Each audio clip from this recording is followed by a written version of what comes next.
उस संविधान सदन में जहां संविधान बना था, संसद का वो पुराना सेंट्रल हॉल, वहीं पर जिस तरह का माहौल दिखाई दिया, उसके बाद तो अटकलें नहीं लगना चाहिए।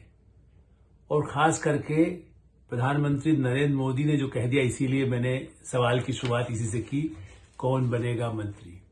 वो एक बड़ा विवादास्पद मामला बना। इसलिए खुद मोदी जी का ये कहना कि आप उन अफवाहों पर भरोसा मत करो, जो होगा ठीक होगा, हमारी सबसे बात हो गई।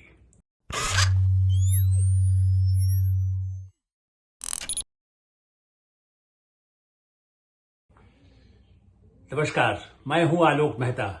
एडिटर्स आई में आपका स्वागत है। हमारा अनुरोध है कि आप एडिटर्स आई देखें, सब्सक्राइब करें, लाइक करें, मित्रों को, ग्रुप्स को फॉरवर्ड करें और आपकी जो राय हो वो भी हमें अवश्य बताएं। आपकी राय हमारे लिए बहुत बहुमूल्य है। मोदी के मंत्री कौन होंगे, कैसी होगी कैबिनेट, कैसे चलेगी संसद, विपक्ष विरोध इस बार पहले से अधिक संख्या है, कैसे निपटेंगे, ये सवाल आजकल बहुत सुनाई दे रहा है। आप हर तरह की अटकलें लग रही हैं। निश्चित रूप से एनडीए की घटक दलों ने या पूरे भारतीय जनता पार्टी और उनके गठबंधन के वरिष्ठतम नेताओं ने, चंद्रबाबू नायडू, नीतीश कुमार सहित, जिस तरह से एक स्वर से नरेंद्र मोदी को फिर से प्रधानमंत्री चुना और जिस तरह से करतल ध्वनि उस संविधान सदन में जहां संविधान बना था, संसद का वो पुराना सेंट्रल हॉल, वहीं पर जिस तरह का माहौल दिखाई दिया, उसके बाद तो अटकलें नहीं लगना चाहिए। और खास करके प्रधानमंत्री नरेंद्र मोदी ने जो कह दिया, इसीलिए मैंने सवाल की शुरुआत इसी से की, कौन बनेगा मंत्री। प्रधानमंत्री नरेंद्र मोदी ने जब उनको नेता चुना गया, उसके धन्यवाद देने हुए या अपना एक पूरा संदेश लंबा चौड़ा 1-1.5 घंटा बोला। उसमें कई महत्वपूर्ण बातें तो थी ही, लेकिन अपने नवनिर्वाचित लोकसभा सांसदों को भी कहा, भाई ब्रेकिंग न्यूज से बचिए। ये जो आपको या कोई फोन आ जाए जो कह दे कि अरे आपका नाम है या कट गया है मंत्री के लिए, उस पर भरोसा मत करिएगा, ये उनका काम है। इसलिए और मैं भी जब अपने कुछ न्यूज चैनल्स के लिए बात कर रहा हो या किसी मित्रों से बात कर रहा हो, तो मैं कहता हूं, देखिए वैसे भी प्रधानमंत्री पहले भी इंदिरा गांधी से लेकर नरेंद्र मोदी तक हमने देखे हैं, कुछ चीजें ऐसी होती है जो नहीं बताती। हाँ, ये वो युग था पहले, जो थोड़ा बहुत जो उनके सलाहकार हैं वो कहीं न कहीं कुछ पत्रकारों को अपना एक अनुमान या कह सकते हैं कि मूड, या प्रधानमंत्री जो सरकार निरंतर चलती है उस पर कुछ मंत्रियों के नाम पता होते थे, कुछ अपना, बल्कि इस पर तो बड़ा विवाद हुआ था कि मंत्रियों के नाम को लेकर के चर्चा हुई थी और एक वरिष्ठ पत्रकार और कई और नाम ऐसे आने लगे कि भाई उन्होंने फोन पर किसके बारे में अटकलें बताई या उन्होंने सिफारिश की या उनका समर्थन किया। वो एक बड़ा विवादास्पद मामला बना। इसलिए खुद मोदी जी का ये कहना कि आप उन अफवाहों पर भरोसा मत करो, जो होगा ठीक होगा, हमारी सबसे बात हो गई। और यही मैं लगातार पिछले 3 दिनों से अपने और संपादक, पत्रकार साथियों से या जो और मित्र नेता है उनसे भी कहता हूं कि भाई मैं नहीं बता सकता मंत्री कौन होगा। हाँ, मंत्री साफ सुथरा हो, ऐसा नहीं जिसके ऊपर पिछले 10 सालों में कोई उनके इस मंत्रिमंडल का नाम बता दे तो भ्रष्टाचार के आरोप लगे हो, और रेखे राजा और करीमोजी और जिस तरह के नेता मनमोहन सिंह सरकार में कितने जेल जाने आने लगे, तो इस्तीफे होते रहे, वैसी नौबत नहीं आएगी ना अटल बिहारी वाजपेयी के समय जैसे जयललिता आई या कोई दूसरा आया, यशवंत सिन्हा कुछ घोटाला कर गए। ऐसा मंत्रिमंडल 10 साल में एक भी सदस्य नहीं मिला। फिर इस बार कौन बनेगा मंत्री, कैसे आएगा, कौन बनेगा, है बहुत घटक है, कहता जा रहा है अरे इस बार तो बड़े 18 घटकों को, 22 को राज्यों को सब संभालना है। ठीक है, संतुलन रखना, लेकिन पहली प्रायोरिटी योग्यता और ईमानदारी यदि रहेगी तो सफल होगा।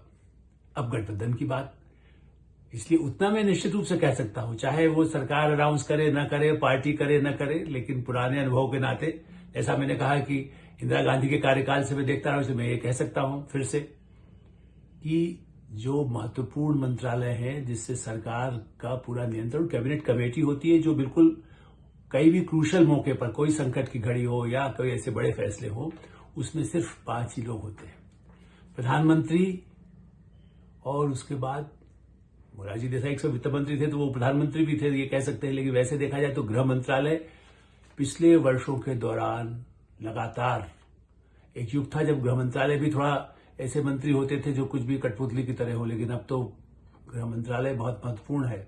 इसलिए गृह मंत्रालय, वित्त मंत्रालय, रक्षा मंत्रालय और विदेश मंत्रालय, देश और विदेश में रक्षा और देश को, राष्ट्र को संभालना, ये मंत्रालय भारतीय जनता पार्टी बने नरेंद्र मोदी के ही जो सबसे विश्वसनीय, जिनसे वो काम अधिक से अधिक ले सके, उनमें अभी जो रहे हैं मंत्री वो भी संभव है। उनमें कोई बदलाव हो, एक किसी को बदल दे, दो को बदल दे, ये प्रधानमंत्री का प्रेरोगेटिव होता है, ये जनता को नहीं मालूम होता।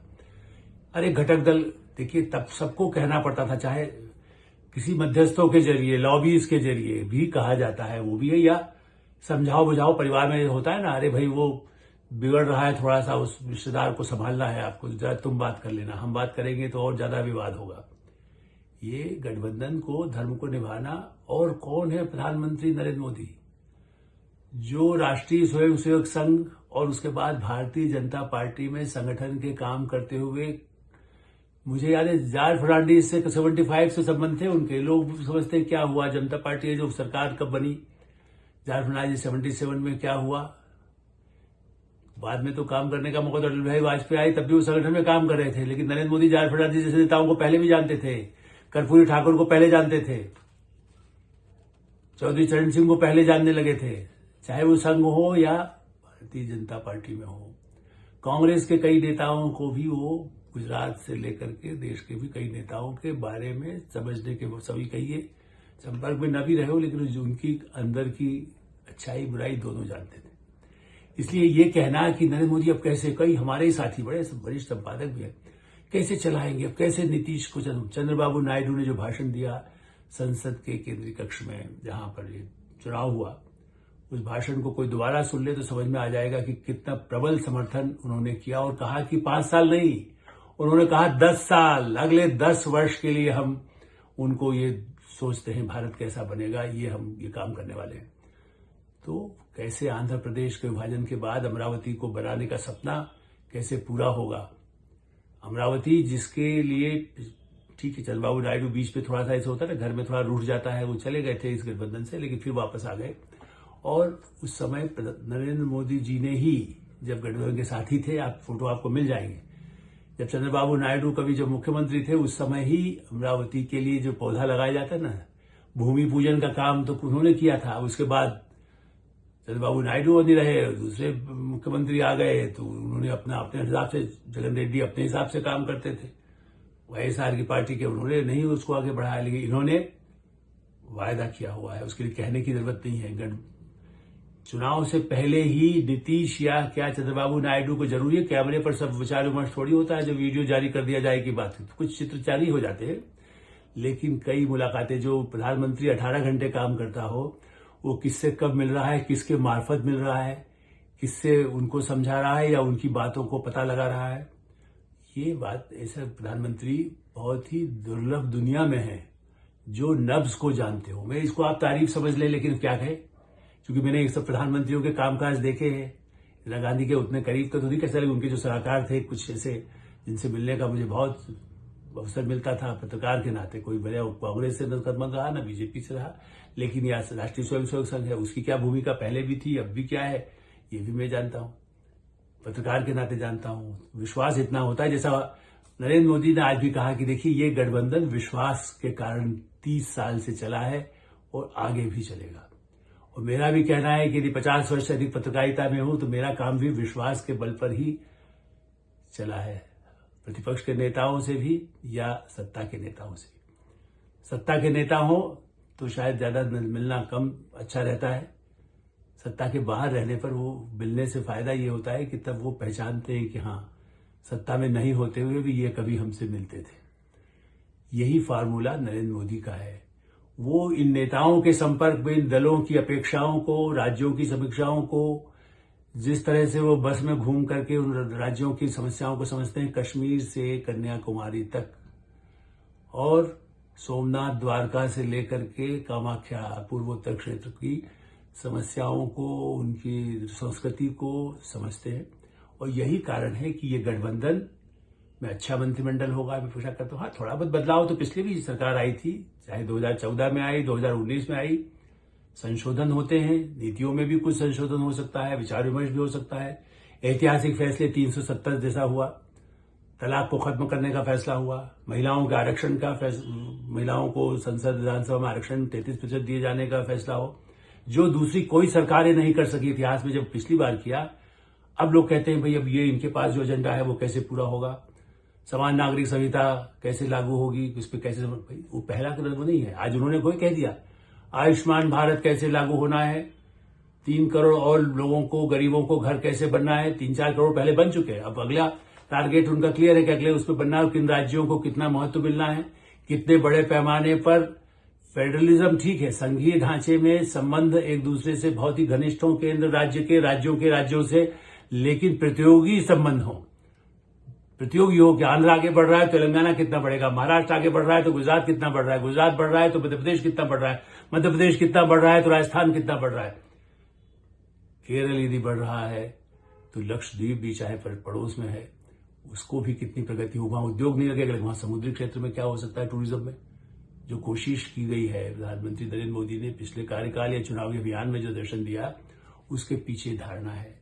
नीतीश कुमार कहे मंत्री में किसको रखेंगे, नहीं भैया आप जिसको उचित समझे उनको बता दिया जाता है। उनको चाहे गृह मंत्री अमित शाह जो बहुत ही वरिष्ठतम सहयोगी हैं प्रधानमंत्री नरेंद्र मोदी के शुरू से, गुजरात से ही, वो बिल्कुल और संगठन के भी व्यक्ति हैं, इसलिए वो विनम्र भाव से सबसे जब मिलते जुलते हैं तब उनको भी अंदाज होता है कि इनकी क्या अपेक्षाएं हैं, मांगे हो सकती हैं, जिसको मांग कह लीजिए, या मंत्रालय इनमें कौन ऐसे योग्य लोग हैं जिनको जगह देने का विचार हो सकता है। तो थोड़ा परिवार में भी कोई अपेक्षा होती है, कुछ खाने की होती है, कपड़ों की होती है, जेवर की होती है, तो थोड़ी थोड़ी अपेक्षा तो सब होगी। सत्ता आती है तो कौन उसका मजा आनंद नहीं लेना चाहेगा, सुख नहीं लेना चाहेगा। कई कहते हैं राष्ट्रीय स्वयंसेवक संघ की आपका भूमिका है, वो नाराज है, किसी कोई नाराज, ऊपर का नेतृत्व नाराज नहीं होता है।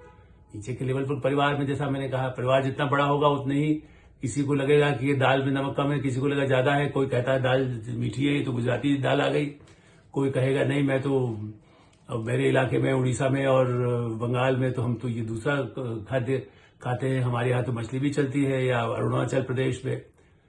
तो आप देखिए रिजू जी, हेमंत बिस्वा शर्मा, आप देखिए असम में कितने बड़े पैमाने पर आई है।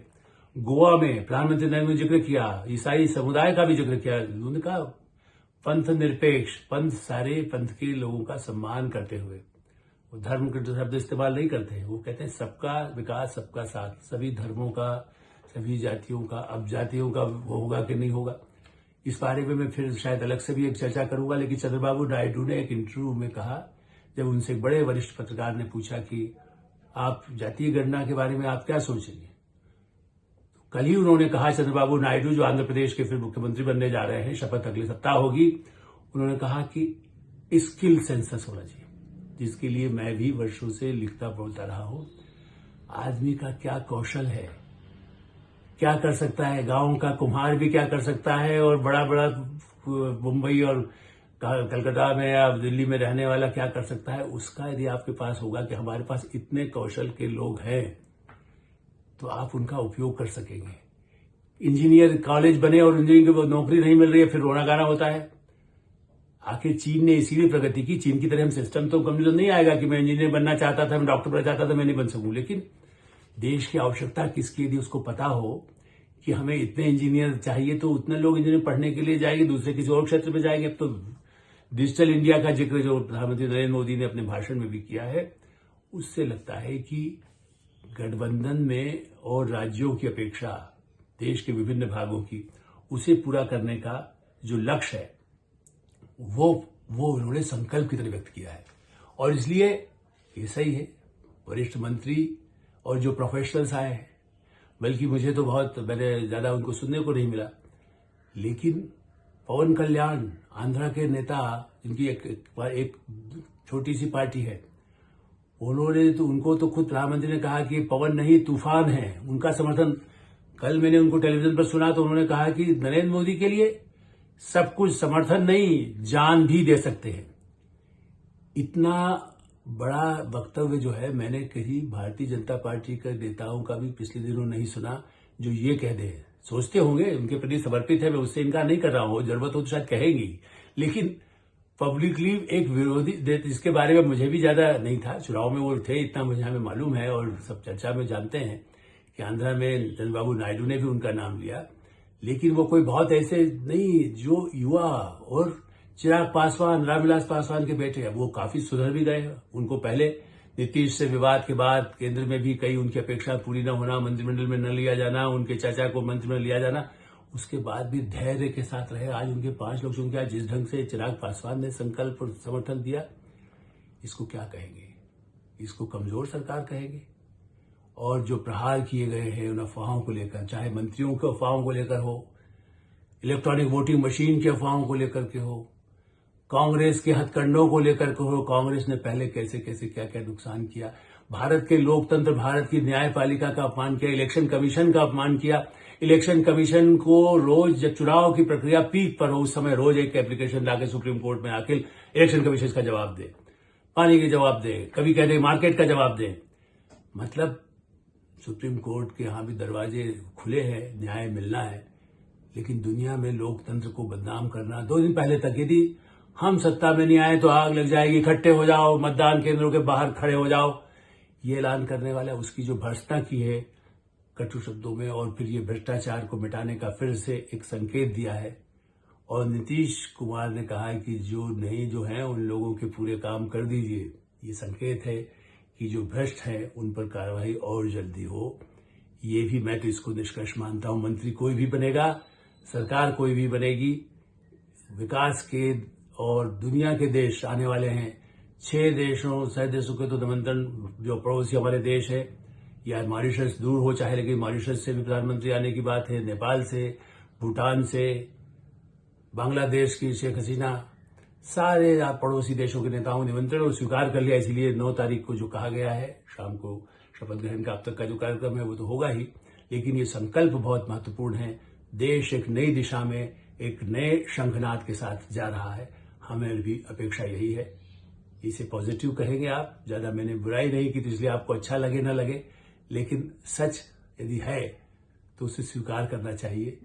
यही हमारी अपेक्षा है। एडिटर्स आई में हम विराम देते हैं। आप एडिटर्स आई देखते रहें, सब्सक्राइब करें, लाइक करें और अपने मित्रों को फॉरवर्ड करें। और आपकी जो राय हो, मुझसे असहमति हो, वो भी हमें लिख के भेजिए। धन्यवाद, नमस्कार।